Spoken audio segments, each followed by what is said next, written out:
एका खेड्यात रामभाऊ नावाचे एक शहाणे आणि शांत स्वभावाचे सासरे राहत होते. त्यांचा मुलगा शहरात नोकरीला होता आणि सून कविता नुकतीच लग्न करून घरात आली होती. कविता शिकलेली, हुशार होती, पण गावच्या रीतिरिवाजांची तिला सवय नव्हती. सुरुवातीला ती सगळं नीट करण्याचा प्रयत्न करायची, पण कधी भाकरी जळायची, कधी भाजीला मीठ जास्त व्हायचं.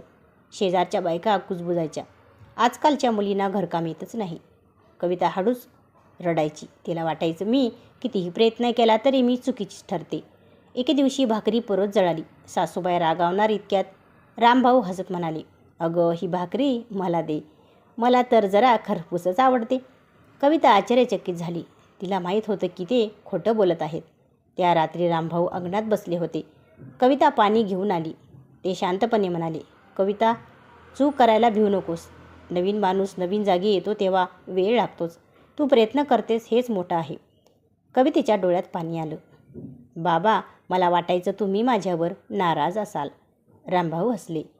मुलगी घरात आली की ती सून नसते, ती घराची जबाबदारी बनते आणि जबाबदारीला ओरडून नाही तर समजून घ्यावं लागतं.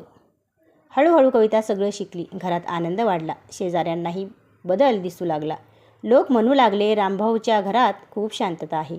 रामभाऊ नेहमी म्हणायचे, घर मोठं पैशानी नाही तर समजूतदारपणाने होतं. बोध, नात्यांमध्ये प्रेम आणि समजूतदारपणा असेल तर चुका देखील नातं मजबूत करतात. सासरे किंवा घरातील मोठ्यांनी रागाऐवजी आधार दिला तर घर स्वर्गासारखं बनतं.